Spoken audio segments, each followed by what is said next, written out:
Isaac Brock was born at St. Peter Port on the Channel Island of Guernsey, the eighth son of John Brock, a midshipman in the Royal Navy. At age 10, Isaac went to school in Southampton. He also studied for 1 year in Rotterdam learning French. Despite his lack of an extensive formal education, Isaac appreciated its importance. As an adult, he spent much time reading in an attempt to improve his education. He read many works on military tactics and science. Though Brock was noted as a handsome man who often enjoyed the company of women, he never married. Isaac had a successful pre-war military career and a quick rise through the ranks. Lacking special political connections, Isaac's ability to gain promotions even when the nation was at peace attested to his skill in recruiting men and organizing finances. At the age of 15, Isaac joined the 8th Regiment of Foot on the 8th of March 1785 with the rank of ensign.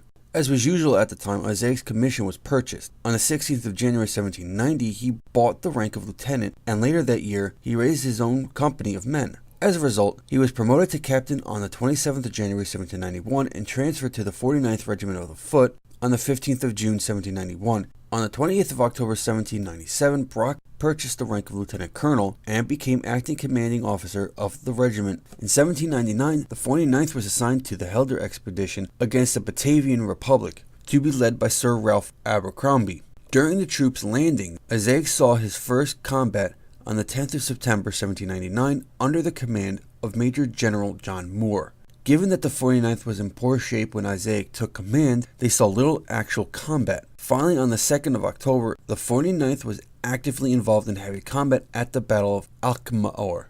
The 49th had been ordered to proceed up the beaches of Egmont op Zee. After about 6 hours of heavy fighting, after an hour of close combat, the French began to withdraw. Isaac was injured in the fighting when he was hit in the throat by a spent musket ball. His neckcloth prevented a possible fatal injury. In his own words, "I got knocked down shortly after the enemy began to retreat, but never quitted the field and returned to my duty in less than half an hour." In 1801, while aboard the 74-gun HMS Genghis, Isaac was present at the Battle of Copenhagen. His troops were supposed to land an assault on the fort at Copenhagen. The outcome of the sea battle made such an assault unnecessary, and Isaac was able to observe firsthand the tactical brilliance of Lord Nelson. After the battle, Isaac celebrated the victory with Lord Horatio Nelson. In 1802, Isaac and the 49th Foot were ordered to Canada. Isaac arrived in Canada with the rest of the 49th Foot. Isaac arrived in Canada with the rest of the 49th and was initially assigned to Montreal. Almost immediately, he was faced with one of the primary problems in Canada: desertion.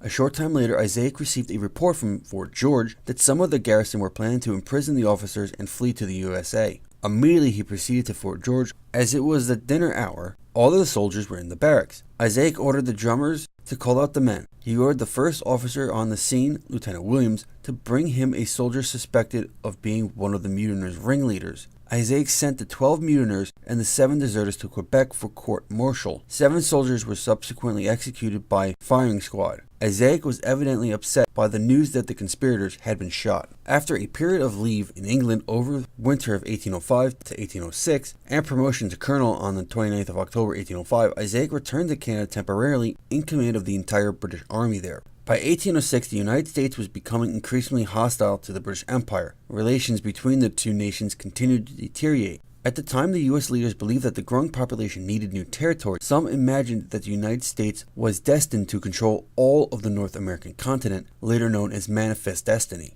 Thomas Jefferson famously wrote, "Conquering Canada would be a mere matter of marching." In response to this emerging threat, Isaac moved quickly to bolster Canadian defenses. He strengthened the fortifications of Quebec by building walls and an elevated battery. Isaac succeeded in creating a formidable defensive position. He ordered warships to be built and developed a naval force capable of holding the Great Lakes. In 1807, Isaac was appointed Brigadier General by Governor General Sir William Henry Craig, the new commander of Canadian forces. He was to take command of all forces in Upper Canada in 1810. During this time, Isaac continued to ask for a posting in Europe. In June 1811, he was promoted to Major General. Isaac was sent to Upper Canada as senior officer commander of the troops and senior member of the Executive Council, putting him fully in charge of both the military and civil authority. He was usually referred to as President of the Council or Administrator of Upper Canada, although never as Lieutenant Governor. When permission to leave for Europe finally came in early 1812, Isaac declined the offer, believing he had a duty to defend Canada against the United States.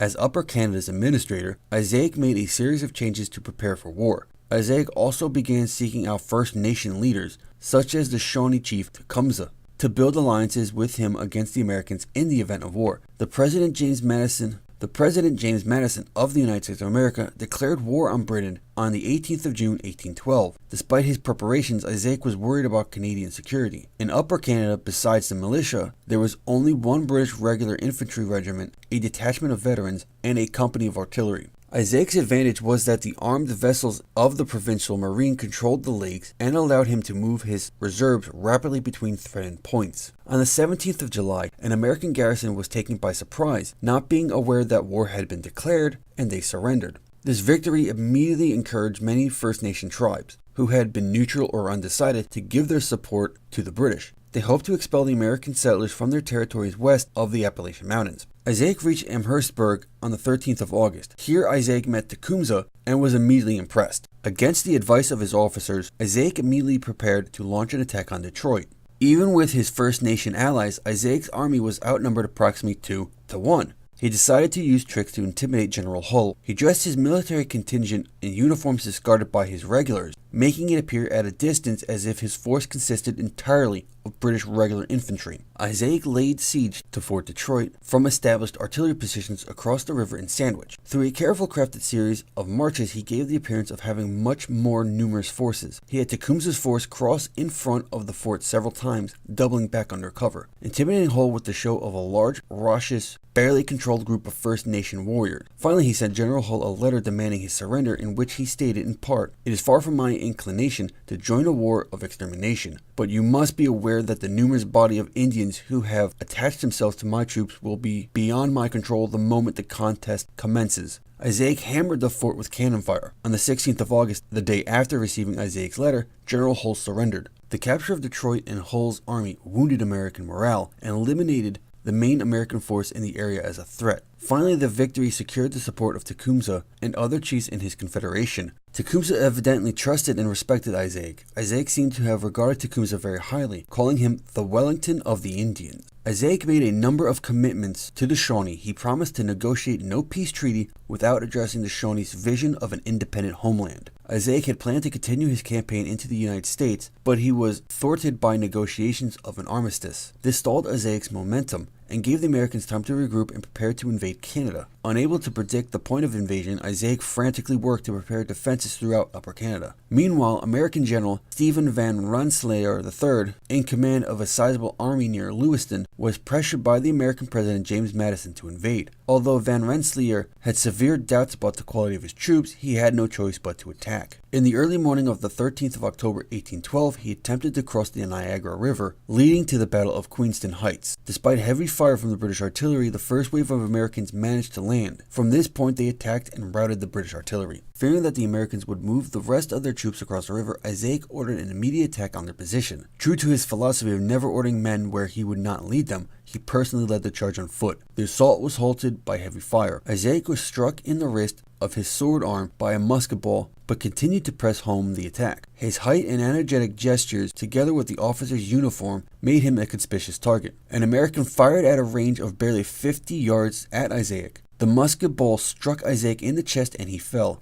Isaac Brock died almost immediately, and the hole in his uniform suggested the bullet entered his heart. On the 16th of October, a funeral procession for Isaac Brock and Colonel MacDonald went from Government House to Fort George. Over 5,000 people attended the funeral. Later that day, the American garrison at Fort Niagara respectively fired a 21-gun salute. Although Brock's achievements in Canada were overshadowed by large-scale fighting in Europe because of Napoleon, his death was still widely noted. Canadians regard Brock as one of the greatest military heroes. He was voted number 28 on the television show The Greatest Canadian, although he was not born or naturalized as a Canadian. In September 2012, the Royal Canadian Mint issued a 0.99999 pure gold coin with a face value of $350. In addition, there have also been quarters released.